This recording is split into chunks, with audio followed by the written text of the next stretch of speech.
"Hey, what do you think you're doing on my computer?" The voice cracked through the quiet like a whip. Maya Williams froze, her fingers suspended mid-keystroke above the mechanical keyboard. The monitor's glow lit up her face, revealing the fear already blooming behind her eyes. She turned slowly, standing up straight as the tall, suited man stepped forward from the shadows of the private dining suite. Nathan Carlisle, founder and CEO of HeartLesson, the man who didn't tolerate mistakes or intrusions. His sharp gaze swept across the screen behind her. "This is a private system. Who gave you permission?" Maya opened her mouth. Sorry. I was just cleaning, and I saw the screen flash, and..."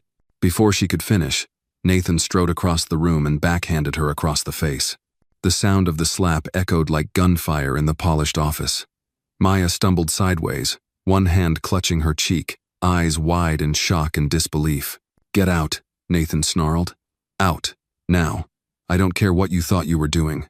Stay the hell away from anything that doesn't have your name on it." Maya's eyes welled with tears as she tried to steady herself. "Please, just listen for a second. The computer, it was being accessed remotely. I swear I saw the override command come through. I said out." His voice thundered. He didn't want answers, didn't care about context. He saw a waitress at his terminal and reacted with instinct. Protect, punish, purge. Maya clutched her cleaning rag to her chest, hands trembling. "I wasn't trying to steal anything. I was trying to stop something. There was a back door, someone was injecting code." But he wasn't listening. The man had already turned his back on her, pacing toward the console, reaching for the intercom. As she stood there, still catching her breath, still aching from the slap, Maya's heart broke not just from the pain, but from the refusal, the complete erasure of her voice. "I'll leave," she whispered. "But please, look at the code. Just look at it." Nathan said nothing. The only sound was the hum of the system behind him and the uneven rhythm of Maya's breath. She backed toward the door, wiping her tears quickly, pride refusing to let them fall past her chin. Just as she reached for the handle to leave, she heard something, his breath catching. He had turned to glance at the screen. Lines of code scrolled up in clean, tight formation. Efficient, elegant, familiar. His eyes narrowed. No way. He stepped closer, scanning the structure, the variable shorthand, the nesting logic, the embedded comments, the formatting, the very handwriting of the code-matched one he'd seen before. 6 months ago, when the HeartLess's mainframe was under attack and one untraceable patch had saved the entire system, a nameless signature, SB. He had spent weeks trying to trace the coder behind that anonymous patch. The style was distinctive, too refined to be random. And here it was, in his own office, written by a janitor. Nathan turned slowly, eyes now searching Maya's face. His fury had been replaced by something else: hesitation, confusion. "You wrote this?" he asked, the edge in his voice fading into disbelief. Maya hesitated, still gripping the doorknob, still half afraid he might strike her again. "I didn't think anyone would notice," she said hoarsely. "I saw the logs skipping. I heard your engineers talking about it, and I couldn't just walk away." His eyes locked on hers. "SB," she gave the faintest nod. "Maya Brooke Williams. Brooke's my mother's name. I used SB when I sent the patch." Silence. Thick and strange. "You're a janitor," he said. This time the words weren't cold, just disoriented. "I wasn't always," she whispered. "Before this, I was a developer. Before everything fell apart." Nathan stood still, the moment stretching between them, dense with regret. "What happened?" he asked at last, voice softer. Maya hesitated. Her cheek still stung. Her pride burned deeper. But she swallowed hard and met his gaze. "I worked at Vectratech. Found a hidden exploit in their billing module. Reported it internally, quietly. A week later, my badge stopped working. They erased my access, blacklisted me, said I was a risk." Nathan didn't interrupt. "I had a son to feed. I took whatever work I could. I cleaned floors. And when I saw your system flicker tonight, I didn't think I acted. I didn't want recognition. I just couldn't watch another company crash." A pause. Then she added, quieter still, "I just wanted to help." Nathan looked back at the screen, at the code that had once saved him, that she'd written, that he almost destroyed before ever knowing. "You shouldn't be here," he said finally. I know, Maya murmured. Please don't fire me. I wasn't trying to trespass. I was just trying to stop the damage. He didn't answer right away. His eyes drifted to her cheek, the red imprint of his own hand still fading slowly. His mouth tightened. He turned away from the intercom, lowered his hand. Tomorrow, noon, my office. Maya blinked, startled. What? You're going to tell me everything, he said quietly. No more hiding. He didn't apologize, but he didn't strike her again. And that, somehow, was enough to keep her standing. She watched him go, then turned back to the screen, the terminal still lit with quiet lines of logic and fire. And for the first time in years, Maya let herself believe something might begin again. The waiting room outside Nathan Carlisle's office felt colder than usual. Maya sat stiffly in the corner chair, dressed in her plain uniform, her hair pulled back tightly, a bruised redness still faint on her cheek where his hand had landed the night before. She'd covered it with light powder, but the ache remained. Not just physical. That kind of pain dug deeper. It whispered, "You don't belong here."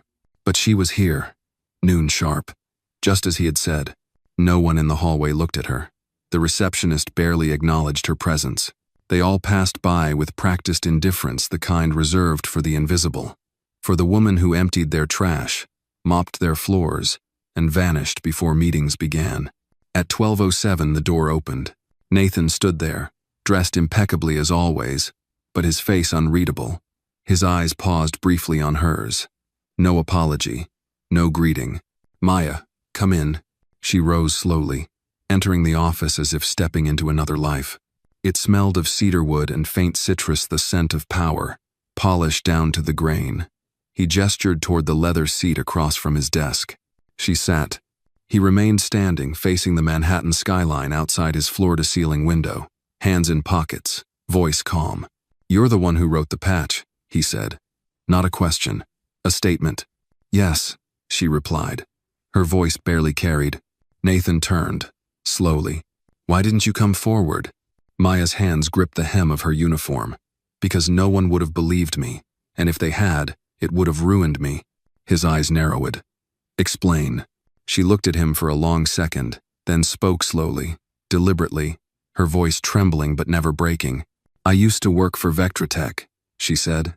"Junior developer, contracted, no degree, just hunger and work ethic. I stayed late, built tools no one asked for. I loved it." Nathan gave no visible reaction. He simply listened. "Then one night," she continued, "I stumbled onto a vulnerability in their billing module. At first, I thought it was a bug, but the deeper I dug, the more I saw someone high up was diverting microtransactions into a personal offshore account. Nothing big, just a few cents at a time, but over months, millions." She looked up at him. "I reported it, quietly, through the right channels, didn't accuse anyone, just documented it, and asked for a review." Nathan sat down now, eyes fixed on her. "Within a week, my login was revoked. Badge deactivated.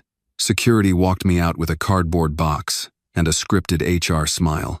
I was told I'd violated confidentiality, that I was the threat." Maya paused.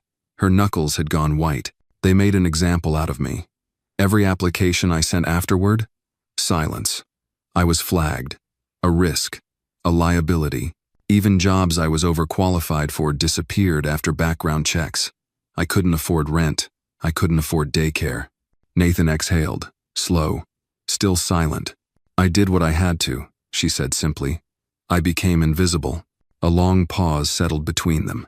Outside, a seagull flew past the glass. The city was alive, buzzing, but this room, this moment was still. "And the patch you sent to us?" he asked. "I was here late," she said, "mopping the halls outside your security floor. I overheard 2 engineers talking. They'd been trying to plug a breach for days, but nothing worked. They were frustrated. I remembered the structure from my time at Vectra. I checked the logs from a shared terminal. I saw the vulnerability, and I knew how to fix it." She swallowed hard. "So I did. I wrote the patch in 2 hours from a public terminal. Sent it in under a burner email. I didn't want credit. I just couldn't stand by and watch another system collapse when I knew I could stop it."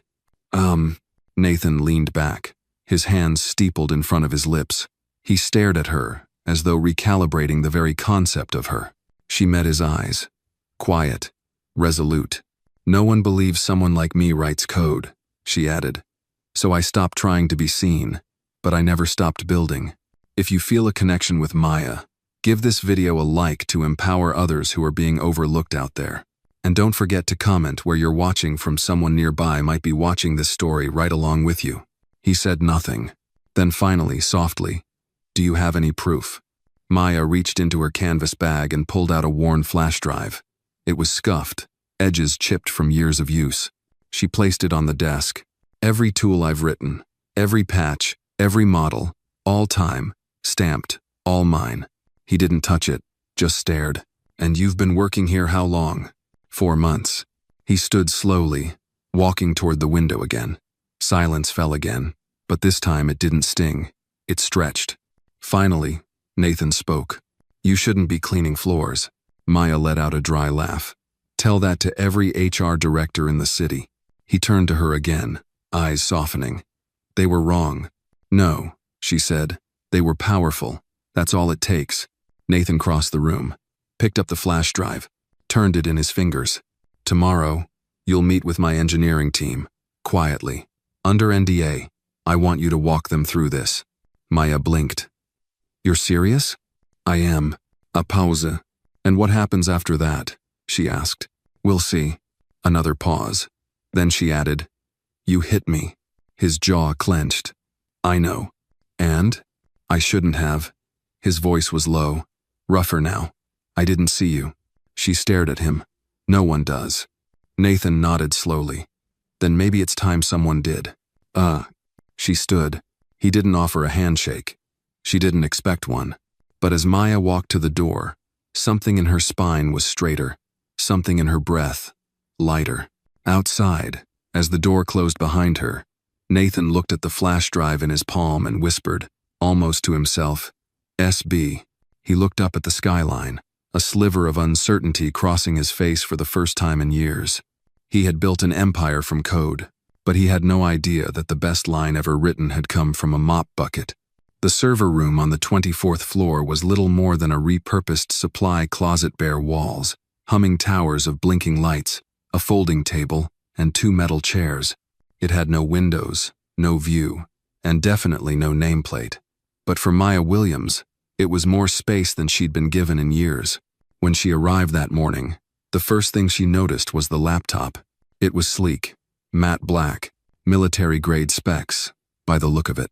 Sitting neatly on the table, the screen already lit. Just one line of text glowed against a dark background. "This belongs to someone extraordinary. Build without fear." Maya froze.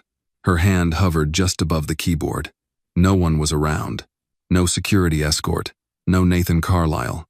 Just the laptop, and that single line, like a whisper straight into her chest. She sat slowly. Her fingers trembled as they made contact. The touchpad was warm, responsive. She took a breath and began to type. For the next hour, Maya was silent, lost in motion, lost in the rhythm of keystrokes and logic gates. She rebuilt the backup scheduler from scratch, designed a diagnostic tool to detect backdoor injection attempts, and rewrote the entire user permission hierarchy into a modular sequence. The code came like breath, like memory, like a song she'd never forgotten. Her world had never felt quieter or more alive. At exactly 10 a.m., the door creaked open. Nathan stepped in, trailed by 2 engineers. One a thin man in his 30s with wireframe glasses. The other, a silver-haired woman who walked with the poise of someone who'd seen 1,000 systems collapse and kept them standing anyway. "This is Maya Williams," Nathan said plainly. Neither engineer looked surprised. That unnerved her more than anything. "SB," said the woman, offering a hand. "We've heard the stories." Maya stood, startled, and shook it. "This is Elise Cho," Nathan said, "head of internal systems, and Kevin Linney's with AI infrastructure." Kevin nodded. "Your patch 6 months ago saved our third-quarter launch. We still haven't managed to replicate the structure." "I wasn't expecting a welcome," Maya said cautiously. "You're not getting one," Elise said bluntly. "You're getting a chance." And that was enough. Over the next 3 hours, Maya walked them through her logic, line by line. They asked questions, tough ones. Elise grilled her on buffer sizes and recursion calls. Kevin dissected her threat modeling. At first, Maya answered hesitantly, watching for traps. But as the minutes passed, her voice grew firmer. She knew this language. It was the world that had turned its back, not the code. By the end of the session, Elise sat back and crossed her arms. "Where the hell did they bury you?" she muttered. "In plain sight," Maya said. Later that afternoon, Nathan found her alone in the break room, rinsing out a coffee mug with trembling hands. "They didn't hate me," she said, not turning around. "No," he said, leaning on the counter beside her. "They didn't." Maya exhaled. "I don't know what to do with that. Try accepting it." She turned to face him. "It won't last." "Maybe not," he admitted. "But for now, it's yours." He handed her a small white envelope. Inside was a new access badge. Her name, no longer printed on a temporary sticker, but engraved beneath the HeartLesson logo. Department, Cybersecurity Ops, Contract Consultant. She stared at it. "I can't afford daycare," she blurted. "I still work the late shift at Starlight Diner 3 nights a week." "We'll cover it," he said. "You don't owe me anything." "I know," he said. "That's why it's real." She blinked back, the sudden sting in her eyes. "Why are you doing this?" "Because I was wrong," Nathan said simply. "And because your son deserves to see his mother doing what she was meant to do." She didn't speak again, just nodded once, tight and small. That night, she walked home with Zion's hand in hers. The fall air was cool, rustling the trees that lined their block. Zion skipped beside her, one of his sneakers untied, chattering about school and robots, and whether or not pizza could be programmed. At the apartment, she cooked grilled cheese and apple slices. Zion begged her to build a Lego fort while the sandwiches grilled, and she gave in, laughing as he turned the couch cushions into walls. When the door buzzed, she almost didn't answer. But when she opened it, Nathan stood there. In his arms a bright red box of STEM-themed Lego, and in his other hand, a small brown bag. "I brought dinner," he said, "and peace offerings." Zion appeared behind her, eyes going wide. "That's the one with the rocket launcher." Nathan crouched. "I was told it's a critical feature." They spent the evening on the floor, piecing together a wildly inaccurate spaceship, covered in rainbow bricks and paper wings. Maya sat back, watching them, her son, and the man who'd once slapped her without hesitation now patiently attaching boosters to a yellow cockpit. Zion laughed, leaning into Nathan's side. "You're not bad for an old guy." Nathan grinned. "Don't let the board hear that." Later, when Zion fell asleep on the couch, Maya handed Nathan a cup of tea in the kitchen. He accepted it, wrapping both hands around the warmth. "I never imagined this," she said quietly. "I didn't either," he admitted. Silence hung between them, heavy and full. "You still have a long way to go," she said. "I know." She looked down. "And you still haven't apologized." Nathan nodded slowly. "I'm not ready to say it until I understand what it means." Maya didn't smile, but she didn't walk away either. She simply poured him more tea, then leaned against the counter beside him. "I'll take real over perfect," she said. And for the first time in a long time, neither of them felt alone in the room. A week passed. Maya arrived at the office each day before sunrise, long before most of the engineers even unlocked their laptops. She didn't ask for breaks, didn't chat around the espresso machine. She wore her navy cardigan-like armor and worked in silencer badge, now granting her access not to mop closets, but to secured terminals deep within HeartLess's infrastructure division. By Thursday, even Elise had stopped looking over her shoulder. But outside her code, Maya still felt like a trespasser. She walked the halls of glass and chrome like someone on borrowed time, quietly waiting for a door to slam, for the favor to expire, for someone to whisper, "She's just the janitor." That moment came just not how she expected. It was just after 6 p.m. when she stepped into the data vault on sub-level 2, carrying a diagnostic drive. The lights flickered. A chill hung in the air from the precision cooling system. As she began her scan, a door behind her opened. Footsteps, confident, crisp. She didn't look up until the voice spoke. Well, the prodigal hacker." Maya turned.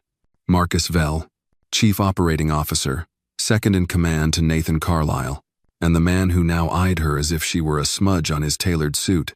"I wasn't aware the janitorial department had gained clearance," he said, voice smooth as ice. Maya straightened. "I'm a contract consultant. Temporary clearance. Reviewed by legal." "Yes," Marcus nodded. "I read the memo. Vague, rushed, unusually quiet for something involving a woman with a whistleblower record and a reputation for disruption." She said nothing. Marcus stepped closer, arms folded. "Do you know what people like you are to a company like this, Miss Williams?" Maya met his gaze. "Invisible?" He smiled. "Number radioactive." She said nothing, but the words sat heavy in the air. "I don't care how brilliant your code is," Marcus continued. "This company was on track for a government contract worth 8 figures. One bad headline, one thread of your past leaking out, and that contract vanishes overnight. I didn't ask to be here," she said, her voice calm. "Then maybe you should leave before you're escorted out again," he snapped. Maya flinched. The echo of her last walk of shame cardboard box, silent stairs, the long elevator ride down flashed through her. Marcus leaned in, close enough for her to smell the sharp cologne beneath his words. "You think Carlyle will protect you? He doesn't protect anyone but his name. You're a phase, a temporary fix. You'll be gone by Q4. He left without another word. Maya stood still, her hands trembling. She didn't cry. She didn't scream. She stayed. Later that night, she found herself in the empty cafeteria, sitting across from Nathan with 2 steaming mugs of black coffee between them. He noticed the quiet in her shoulders before he heard her speak. "Why'd you bring me in, Nathan?" He looked up. "Because you're good.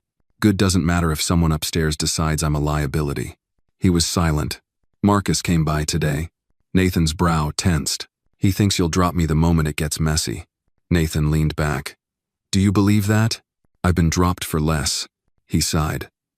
"Marcus isn't wrong. The board is anxious. This whole company is under a microscope, and your past it complicates things." Maya stood up. "Then say it. Say I'm too risky. Say you regret it." "I don't," Nathan said immediately.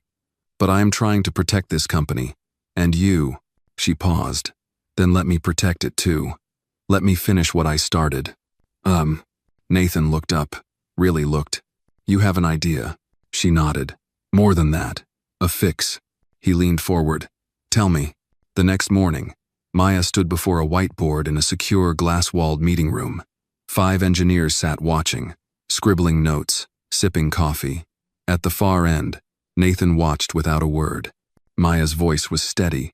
Her hands moved confidently, sketching diagrams of a new AI security modular adaptive, behavior-driven protocol that wouldn't just detect intrusion, it would learn from it, anticipate it. "What you're proposing," Elise said slowly, "is nearly autonomous threat intelligence." "It's already half-written," Maya said.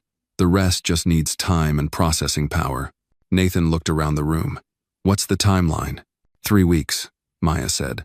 "Less, if you back off the red tape." Kevin raised his brows. "That's unheard of." Maya smiled faintly. "So is finding a janitor writing code at midnight." When the room emptied, Nathan pulled her aside. "That presentation? I wasn't asking permission," she said. He grinned, just slightly. "Good, because I already sent your designs to the AI task force. They want you to lead the pilot." Her expression didn't change right away. It took a second to sink in. "Lead it?" she repeated. "You earned that room today," he said. "I just made sure the door stayed open." Maya stepped back into the hallway, heart pounding. She stared down at her own hands, the calluses from years of labor still visible beneath her nails. She wasn't supposed to be here, and yet there she was. That evening, back at the apartment, Zion ran up to her with a crayon drawing in hand. "Mama, look. It's you." She crouched to see. He'd drawn her standing in front of a giant glowing screen, wearing a superhero cape, surrounded by green code. She laughed through a tight throat. "Is that what I look like now?" "You fix stuff," he said proudly. "Like Iron Man, but smarter." She pulled him into a hug, and for the first time in years, she didn't feel like she was pretending. As he ran off, Maya pinned the drawing to the fridge, right beside the faded eviction notice from last winter. One was the past. The other finally was the future. The article dropped at 8:03 a.m. Maya had just stepped into the glass elevator when her phone buzzed. She glanced at the screen and saw the subject line from an anonymous news site. Carlos's hires ex-hacker. With a shady past, internal chaos brewing. Her blood went cold. By the time she reached the 38th floor, her inbox was flooded. 3 voicemails, a dozen alerts, and her heart thudded in her chest like it might escape her entirely. She tried to calm herself, but the moment she stepped out of the elevator, she saw it. The looks. Engineers paused in their conversations as she passed. One of the interns, someone she had helped just the day before, pretended not to see her. Elise didn't even nod when their eyes met in the hallway. It wasn't anger. It was fear. Nathan wasn't in his office. His assistant only shook her head when Maya asked. He's with the board. Emergency session. That told her everything. She turned and walked straight to the server room. She needed to do something with her hands, with her mind, anything to stop the sense that the walls were quietly folding in. The laptop was already open, but her fingers hovered above the keyboard, unmoving. They know. Her breathing grew shallow. They know what I used to be, and they're going to decide I still am. A sharp knock shattered the silence. She turned. Marcus Vell stood in the doorway, arms folded, that same icy smirk playing at his lips. Well, he said, I see you've made the morning headlines. Maya stood. I didn't leak anything. He raised an eyebrow. Doesn't matter. It's out, and now we get to clean up after your little legacy. She swallowed the tightness in her throat. You think this discredits me? It discredits the company, he said flatly. You're not the story, Miss Williams. We are. And Nathan's playing with fire, betting everything on a woman who spent the last 4 years mopping floors. She tried to speak, but he stepped forward, cutting her off. You think you've earned your place here, but this isn't about code. It's about trust, optics, money. I've done nothing but fix what others missed, she said, trying to keep her voice steady. And yet, Marcus sneered, your past is the headline, not your work. She didn't reply. Couldn't, because in that moment, everything she had feared was manifesting. You should step back, he said, quietly, before you become a liability we can't erase. He turned and left. And for the first time since she stepped into this building, Maya felt herself cracking. She left early. At home, Zion was building a Lego tank on the living room rug when she walked in. He looked up, beamed. Mom, you're back early. She knelt beside him, trying to smile. Yeah, buddy, just needed some air. He showed her the rotating cannon he'd designed. It's for defense, he said, completely serious, in case the bad guys try to break the robot base. She ruffled his hair. Good thinking. Later, after he was asleep, Maya sat on the couch in the dark, laptop open, the article still glowing on the screen. They had pulled her photo from a years-old ID badge. They had labeled her a hacker, a threat. They had written her story without asking her a single question. And Nathan still hadn't called. She closed the laptop slowly and pressed her palms together, hard, like trying to contain something that wanted to burst. The silence in her apartment pressed in, until a knock broke it. She opened the door. Nathan stood there, tie loose, face drawn. He held up a small white takeout bag. There's grilled cheese and tomato soup inside. She stared at him. I didn't know what else to bring. You should go, she said, stepping back. He nodded once. I will. But first I need to say this. She folded her arms. I let them run with it, he said. I sat in that boardroom and said nothing, because I was afraid of the stock price, the press, the shareholders. He looked up at her, eyes raw. And in doing that, I became exactly like the men who destroyed your life the first time. Maya looked away. I didn't just fail you, Nathan continued. I confirmed what you feared most, that your voice still doesn't matter when it should. Tears welled in her eyes before she could stop them. But I'm done being quiet, he said. Tomorrow morning, I'm calling a press conference. I'm going to tell them the truth, that the architect behind our AI rebuild, the mind that saved this company, is you, and that if they want me, they'll take you too. She shook her head. They'll crucify you. Maybe, but at least this time, I'll bleed for the right reason. A long silence followed. Then Maya opened the door wider. You're lucky I like grilled cheese. Nathan smiled, tentative. They sat in the kitchen. No words for a while, just soup, the quiet clinking of spoons. Before he left, Maya looked at him. "You still haven't said it," she whispered. "Said what?" "That you're sorry." He nodded, voice low. "I am. For all of it." She held his eyes a beat longer, then nodded once. "I'll be there tomorrow," she said. "You don't have to." "I want to." That night, as she lay beside her son, listening to his soft breathing, Maya reached out and traced the edge of the drawing he had pinned above his bed. Her, with a cape, in front of a glowing screen. Maybe tomorrow they'd still try to paint her as a villain, but her son saw her as something else entirely, and maybe that was the only truth that mattered. The press conference was scheduled for 9 a.m. sharp.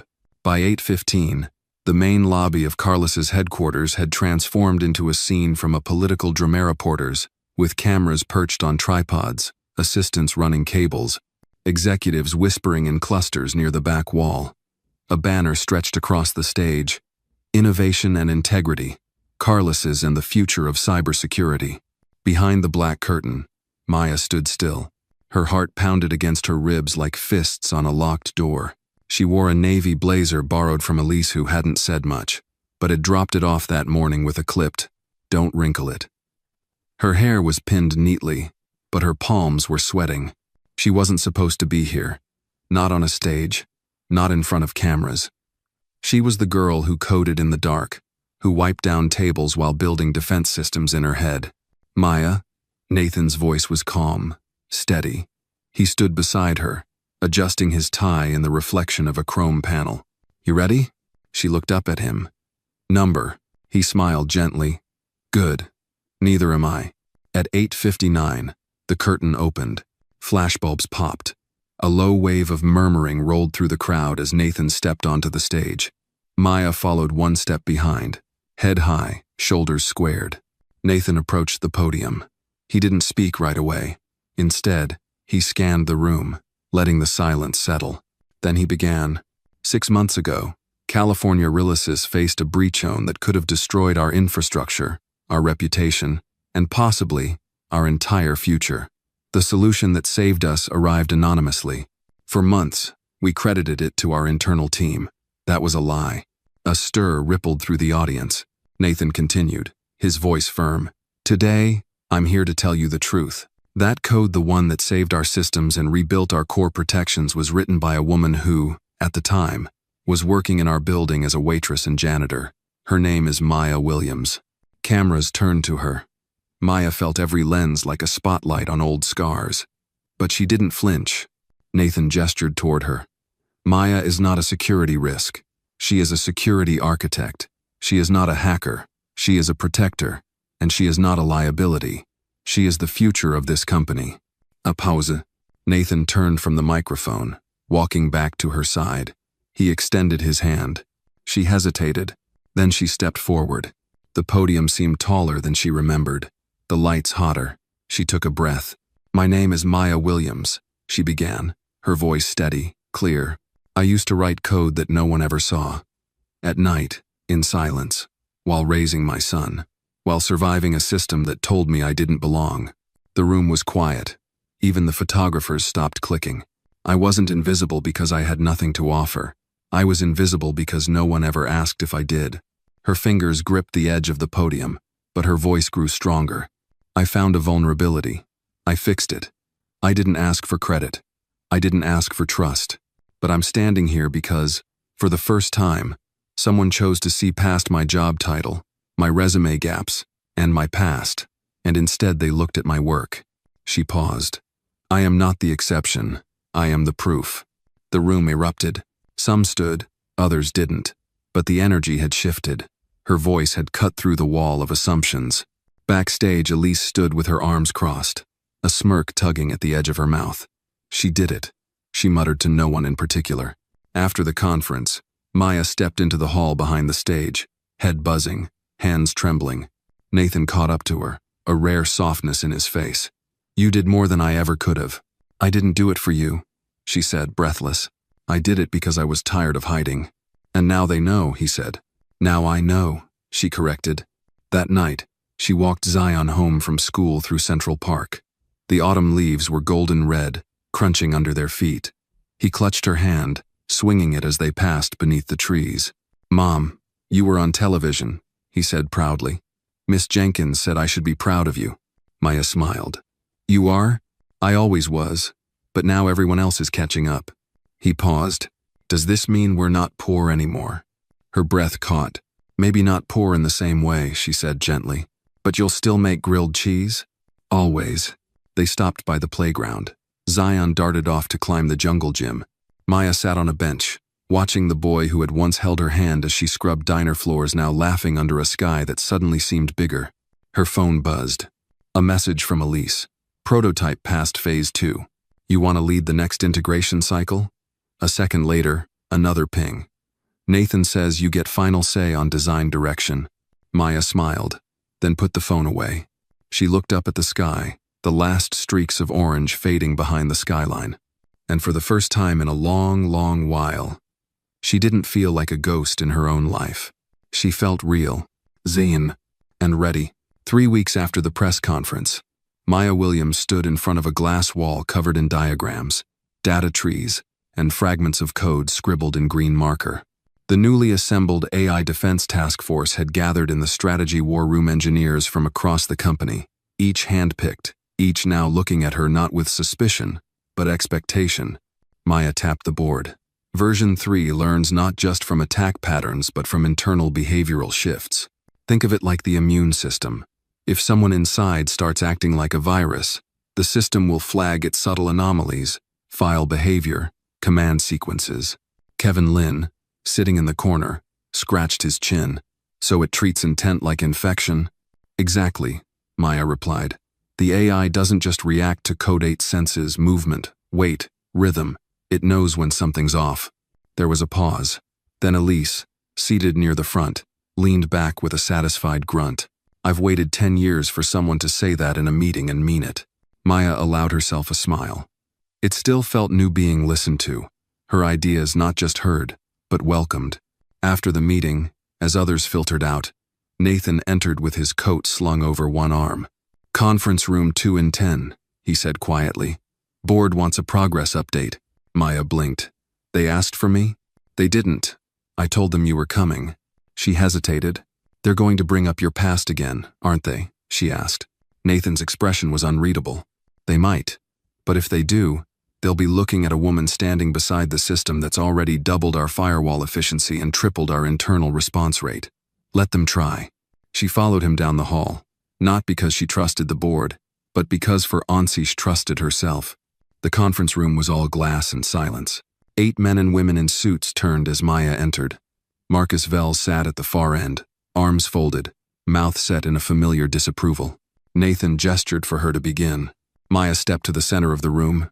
She didn't bring notes. She didn't need them. "I was brought in on a provisional basis to address vulnerabilities in our legacy systems," she began.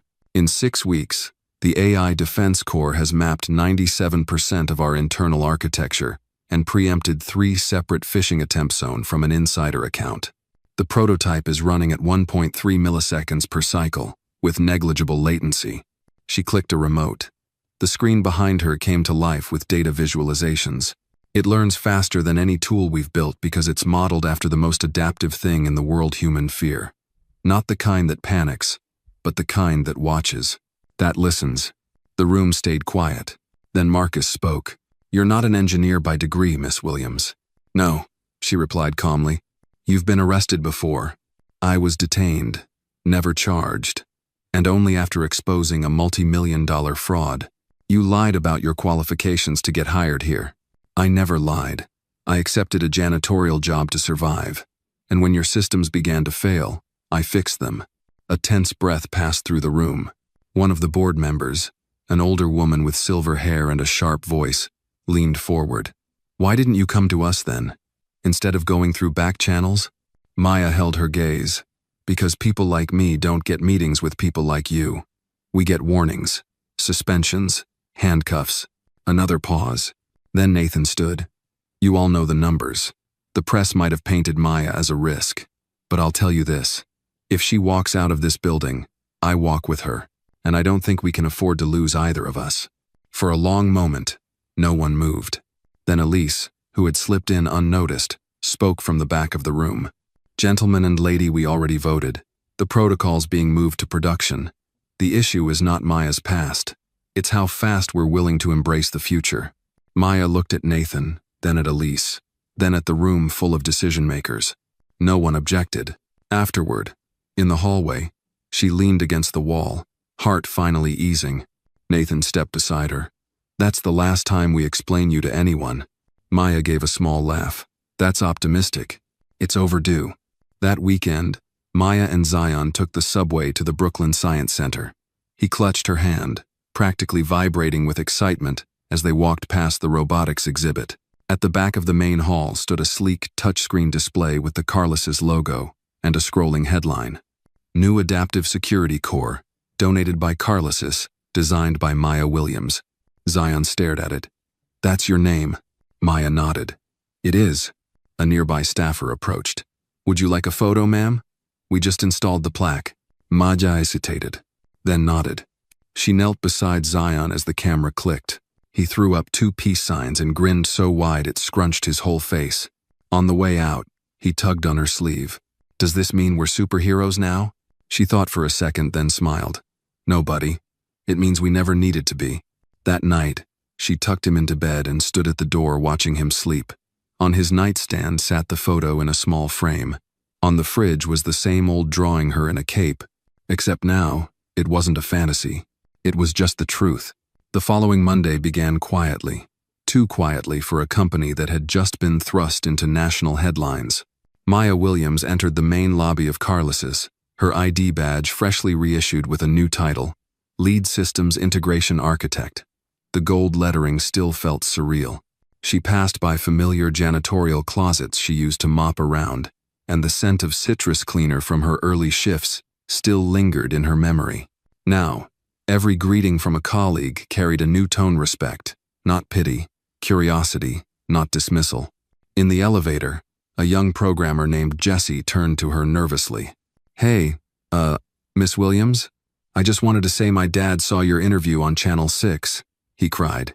"He said, 'That woman reminds me of your mom when she fought for her teaching license back in '84. Maya smiled, humbled. "Tell him thank you. And tell your mom I said respect." But as she stepped off on the executive floor, her smile faded.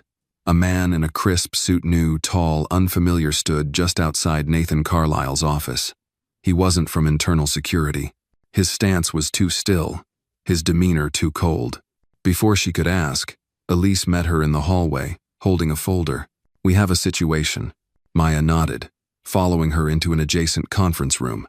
3 of the original board members who approved your appointment have been approached by someone claiming to have evidence that you falsified not just your education, but your entire background, Elise said flatly. "They're calling it whistleblower data." Maya stiffened. "It's fabricated." "Of course it is, but fabricated or not, we're being asked to provide full internal logs for your time on the AI Defense Corps." Maya leaned forward. "Then show them everything. I've got nothing to hide." Elise hesitated. "Maya, the problem isn't whether they believe the code is yours. The problem is who else might have had access to that server." Maya blinked. "You mean the breach? We think it wasn't just external. There may have been a double agent, someone who worked cleanup on the bug you stopped.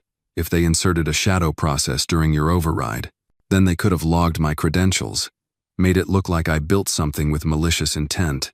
Maya's mouth went dry. "They're not just questioning what I did," she said slowly. "They're positioning me to take the fall for what they did." Elise nodded grimly. Maya sat back, reeling. "This isn't about old janitor files or forged degrees. This is about erasing what I built and using my name as a smokescreen." A long silence followed. Then Elise spoke. "There's a hearing in 3 days. Internal tribunal. You'll be allowed to speak, but I suggest we prepare evidence real, clear, unshakable." Maya looked down at her hands. They trembled, just slightly. Not from fear, but from the weight of it all. "I'll do it," she said finally. "I'll clear this myself." Later that evening, after Zion had fallen asleep with his head on a stack of superhero comics, Maya reopened her laptop in the kitchen. The soft hum of the dishwasher was the only sound. She accessed the backup logs from the AI Defense Corps. Every override, Every command string, every system call. She combed through each one, timestamp by timestamp, matching it against her original work. And then she found it. A discrepancy. At 2:08 a.m., 2 nights before the breach was publicly discovered, someone had triggered a dormant admin portone she never used, one disabled in her protocols. The digital footprint was subtle, but there was a pattern in the behavior. Data copied, not executed. A dry run, invisible unless you were looking for it. Someone had been testing the waters, and they'd used her system to do it. The next day, Maya and Elise met privately with Nathan in the sub-basement, the room with no cameras, just analog security and old-school keys. Nathan looked pale as Maya laid out the findings. "This is internal espionage," he muttered. "Corporate level, maybe even higher. Someone planted a backdoor, not just to our AI, but to our whole network, using your work as a Trojan horse. And now they're using me as the fall girl," Maya said bitterly. "No," Nathan said firmly. "Not if we expose them first." He opened a safe behind the wall panel and pulled out a drive. "This is the full legacy audit chain from before your promotion. The only untouched data set. If anyone messed with code while you were still cleaning floors, it'll show up here." They worked through the night, line by line, packet by packet. At dawn, Maya's eyes widened. "There, right there. That's it." Nathan leaned over. It was a deployment command, issued under the credentials of Martin Gravehead of Strategic Risk, a man known for smiling too wide, who had once asked Maya if she knew how to spell encryption. He had run the test operation that allowed the malware to tunnel in, and he had set Maya up before she even had the title to fight back. Nathan's jaw tightened. "We take this to the board." Maya shook her head. "Number, we take this to the press. Let the truth breathe where they can't contain it." Nathan paused. "That will end him." Maya looked out the tiny window, where morning broke across the skyline. "No," she whispered. "It'll free me." She turned back, fire in her eyes. "And I won't let my son grow up thinking silence is safety." 3 days later, the hearing room inside Carlos's headquarters was filled with silence, sharp enough to draw blood. The panel of 5 board members sat behind a polished mahogany desk, their expressions neutral, their pens still. Maya Williams stood alone in the center of the room, no microphone needed. The truth carried its own volume. Nathan Carlyle sat behind her, arms folded, his posture silent but unwavering. Elise was nearby, laptop open, projection ready. One board member, a silver-haired woman named Constance Brewster, broke the silence. "Miss Williams, you've been accused of improperly accessing restricted systems and deploying untested code that potentially compromised national security." Maya nodded once. "I understand the accusation, and I'm here to present the truth, not just for my own defense, but for the integrity of this company." With that, Elise tapped a key and the first slide lit up on the screen behind Maya, a time-stamped log showing Maya's overridden command protocols. "This is the code I accessed on the night in question," Maya began. "I intervened because the backup scheduler had been looping caused by a flaw in the timestamp array. But what you don't see in this code is just as important." She walked toward the screen and pointed. "This log shows a hidden call sequence issued 2 days earlier. At 2:08 a.m. I did not make this call." A second slide appeared, an archived audit trail from the legacy system, decrypted and timestamp matched. It clearly showed Martin Greaves's credentials executing the deployment. "I was still on janitorial duty the night this code was planted. I didn't even have system access." There were murmurs now. The room shifted. "But I wasn't just blamed," Maya said, her voice growing stronger. "I was targeted. Someone needed a scapegoat who wouldn't be believed. A black single mother working nights with no degree and no pedigree? Perfect target." Constance frowned. "Are you implying racial bias?" "I'm stating systemic exploitation," Maya replied firmly. "This was a setup, and when the system saw someone unexpected rise, someone it couldn't control it tried to erase me." "Again," Nathan stood. "The evidence supports everything she's saying. Greaves accessed admin-level credentials to route data off-site. We've confirmed the IP addresses and the packet signatures. He rerouted company code to an offshore shell, using Maya's name as the Trojan shell." Another board member who had voted against Maya's appointment interrupted. "Where is Mr. Greaves now?" Maya looked at the door. As if on cue, it opened. Martin Greaves walked in, flanked by 2 federal agents. The press had already broken the story that morning. Elise had sent the encrypted data dump to 3 major networks at sunrise. Greaves' face was red with fury and disbelief. You backstabbing janitor." Maya stood her ground. "I was a janitor. I also saved this company. You almost destroyed it." Constance turned to the guards. "Please escort Mr. Greaves out. Effective immediately, he is suspended pending federal investigation." As the doors closed behind him, a quiet sigh rippled through the room. Then, unexpectedly, Constance stood. "Miss Williams, you once told me during an elevator ride that you believe justice should be quiet and thorough, that the loudest voices don't always tell the truth. But today, your voice was exactly the one we needed." She extended a hand. The panel stood one by one. A unanimous vote was announced. Maya would retain her position, and a formal apology would be issued to the staff and the public. Hours later, in the company's main atrium, Nathan called an emergency press conference. Standing beneath the vast skylight, Maya faced a wall of cameras and microphones. "I didn't come here to be the hero of someone else's redemption arc," she began. "I came here to do my job, to protect this system from failure even if it didn't protect me." She paused, scanning the room. "But if my journey means something to anyone listening today, let it be this. What you look like, where you come from, or what uniform you wear doesn't determine your worth. What matters is what you do when no one is watching." Behind her, a giant screen displayed the new initiative name, Project Williams Protocol. The very code she'd written was now being implemented across all HeartLess's systems to detect and prevent internal breaches. Zion stood in the front row, holding Elise's hand. When he saw his mom finish speaking, he clapped first, hard, then everyone else followed. Afterward, as the atrium began to clear, Maya walked slowly past the places she used to clean: the mop closet, the maintenance elevator, the break room with burnt coffee and flickering lights. She paused at a wall plaque recently installed. It read, "Integrity is what you do when no one is watching in honor of Maya Williams." Nathan joined her there, silent for a moment. Then, finally, he said, "I can never undo what I did that night, Maya. The slap, the way I refused to hear you." She turned to him. "No, you can't. But you listened this time. That matters." He offered his hand, not in apology but in respect. She shook it. As Maya walked out into the sunlit plaza, her steps were slow, purposeful. The weight she'd carried for so long of being overlooked, undervalued, silenced had shifted. Not gone, but transformed.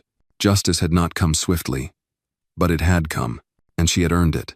Every step, every line of code, every tear in the dark. Maya Williams had not just survived the storm. She rewrote the forecast.